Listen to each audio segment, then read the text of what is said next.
Deserts aren't just scorching ovens, they're freezing ice boxes by night, cosmic mood swings with sand. Ever wondered how that works? Let's dive right in. You think of a desert and you picture heat. Blistering, relentless, turn your flip-flops into melted goo kind of heat. Sand dunes rippling under a blazing sun, mirage puddles, sunburns, camels that look like they've given up. But here's a twist that might surprise you. Deserts can get freezing cold at night. Like, bring your parka, water turns to ice, better cuddle your camel kind of cold. And it happens almost every single night in some places. How is that even possible? How can a place cook you by day and chill you to the bone by night? Welcome to the strange physics of the desert.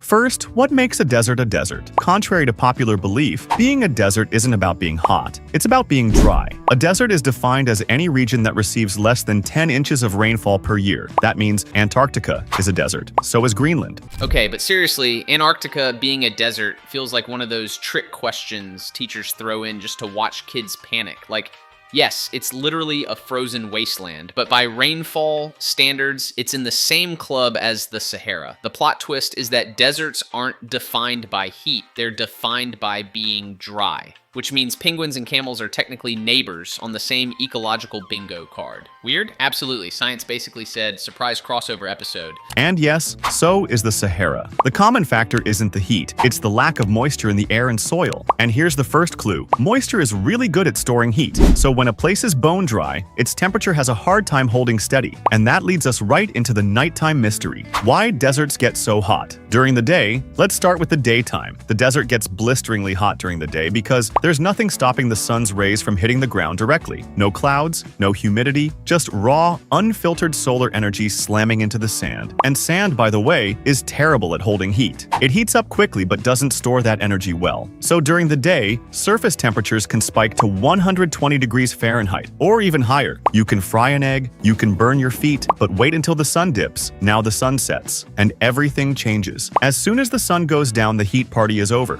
Remember how we said sand doesn't store heat well? That means it also loses heat really fast. There's no water vapor in the air to trap outgoing infrared radiation. There are no clouds to reflect heat back down, so the warmth just leaks into space. This is known as radiative cooling, and in deserts, it happens with brutal efficiency. Without insulation, the temperature can drop by 40 to 60 degrees Fahrenheit in just a few hours. It's wild how deserts basically cosplay as two different planets in a single day. By noon, you're in Dune, battling sandworms and regretting your sunscreen choices. By midnight, you've been teleported to Frozen, except Olaf's already frozen solid. The culprit?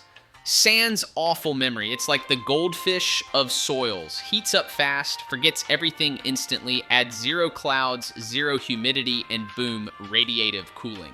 Or as I call it, nature's way of saying thermostat. Never heard of her. In some high-altitude deserts like the Atacama or parts of the Gobi, it can go from shorts and sandals weather to frost on your sleeping bag cold in one night. So where does the heat go? It doesn't go anywhere fancy. It just escapes into the black void of space. At night, the Earth radiates heat back upward in the form of infrared waves. In most places, clouds and moisture trap some of that energy and reflect it back down like a thermal blanket. But in the desert, no moisture, no clouds, no blanket, just bye-bye. That's why deserts cool down so dramatically. Let's talk specifics. Sahara versus Atacama versus Mojave. Sahara Desert. Daytime temps often reach 120 degrees Fahrenheit, but nights can drop to 50 degrees Fahrenheit, or even close to freezing in winter. Atacama Desert, Chile. Because it's at higher altitude and extremely dry, temperatures can drop below freezing at night despite sunny, pleasant days. Mojave Desert, USA. A classic example of swing weather. 1 hour you're sweating. 3 hours later,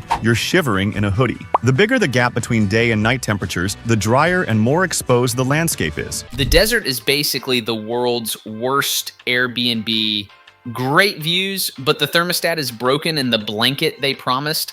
Yeah, it turns out that was just a marketing lie. The heat doesn't vanish to some secret vault. It literally beams off into space like the Earth is trying to ghost the sun. And deserts are pros at this vanishing act. Sahara, scalding by day, fridge by night. Atacama, sunny picnic hours, then boom, instant freezer aisle. Mojave, classic sweat to shiver speedrun. It's Climate Whiplash Deluxe Edition. How animals survive desert nights. Desert wildlife are masters of thermoregulation. They've evolved over millennia to handle both scorching days and freezing nights. With style, jerboas dig burrows that stay warm overnight and emerge only after sunset. Sidewinder snakes use the sand itself as insulation, curling beneath the surface during cold spells. Scorpions slow their metabolism to conserve energy and heat. Each species has a trick, because out here, adaptability isn't just a perk, it's survival. And even insects like desert beetles have adapted body shapes and postures that reduce heat loss and maintain moisture. Tiny strategies that mean the difference between life and death. Some larger animals, like foxes or desert hares, use their large ears as radiators during the day and then tuck themselves into dens or crevices at night to conserve warmth. The desert forces every creature to become a thermal strategist. Now imagine being a plant in that environment. You're stuck in the ground. You can't run. You can't borrow a hoodie. All you've got is biology, and that's where things get interesting.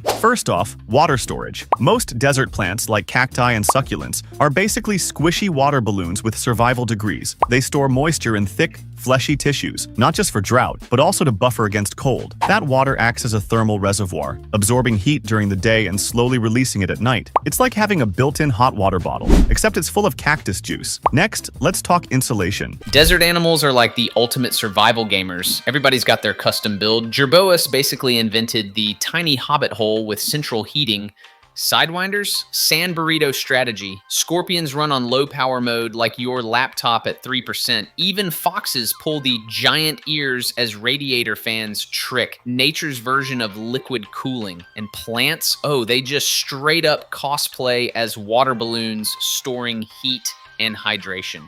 Imagine being a cactus. Your entire survival plan is be a squishy thermos with spikes. Honestly, respect. Some plants are covered in waxy coatings that help reduce water loss, but also trap heat. Others grow tiny hairs, yes, plant body hair, which create a thin layer of still air around them, like a natural puffer jacket. It's not much, but when the night air drops to near freezing, every fuzzy little fiber helps. How humans have learned to adapt. Long before air conditioning, desert cultures developed ingenious ways to cope. Nomadic tribes build tents with thick insulating materials like wool or layered cloth that keep heat in at night. Adobe houses store heat during the day and release it slowly as the temperature drops. Desert clothing is loose-fitting and layered, light for the day, protective for the cold evening. Modern explorers still rely on layering and thermal blankets because underestimating a desert night can be fatal. Plants growing body hair is peak weird flex. Like, who knew the desert runway featured cacti in fuzzy puffer jackets? Meanwhile, humans basically copied nature's homework.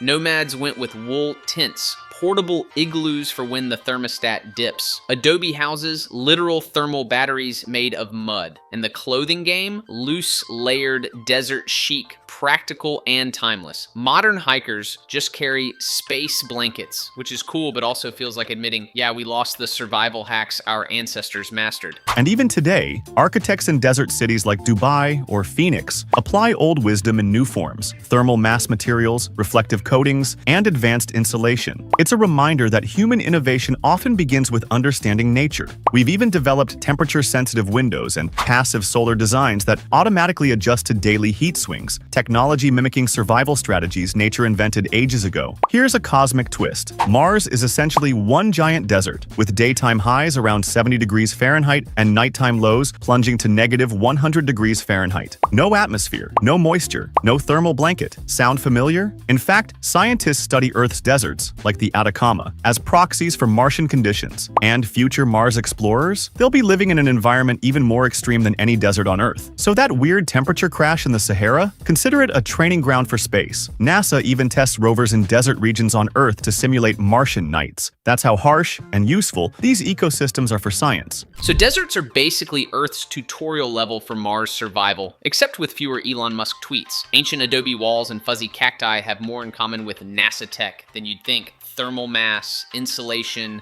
passive cooling, all the same cheat codes, just wrapped in either mud or a microchips. Here's the kicker. Climate change is starting to mess with the desert's cold nights. Because greenhouse gases trap more heat in the atmosphere, even places that used to cool dramatically at night are now holding on to more warmth. That might sound good, no more freezing toes, but it's terrible for ecosystems that depend on nightly cooling. Some desert plants need cold nights to trigger flowering. Some animals need it for reproduction cycles. The desert isn't just hot and dry, it's precisely calibrated, and we're nudging the thermostat. Add to that the rising use of artificial lighting and urban sprawl in desert cities, and you get something called the urban heat island effect. Even in places that should go dark and cold, the temperature clings longer, reshaping life in subtle but powerful ways. In short, deserts are warming, day and night, but the loss of their chilling contrast may turn out to be more disruptive than we expect. If you've ever camped in a desert, you know the night brings a silence so deep it's almost loud. But listen closely, and you'll hear things. The rustle of nocturnal creatures emerging from burrows, the distant howl of a coyote, the sudden rush of wind sweeping over dunes. The temperature drop transforms not just the air, but the entire mood. It's a haunting, beautiful calm, a reminder that the desert isn't dead at night, it just whispers. Sometimes the stars feel closer than the ground. The desert sky, free from light pollution, becomes a theater of galaxies. Cold night, warm stars. So next time you think of deserts as just blazing hot sandscapes, remember,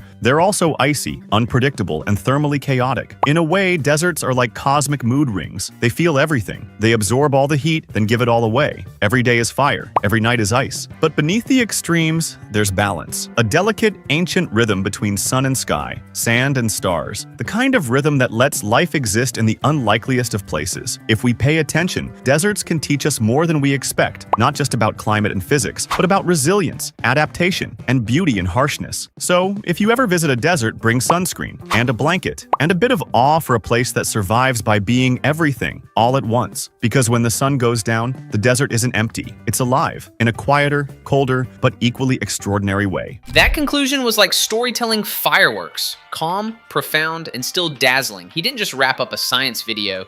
He made deserts feel like characters with moods, secrets, and survival hacks. YX seriously delivered an incredible video here. Go watch him. Links below. Here you can find another interesting video. Until then, stay nerdy.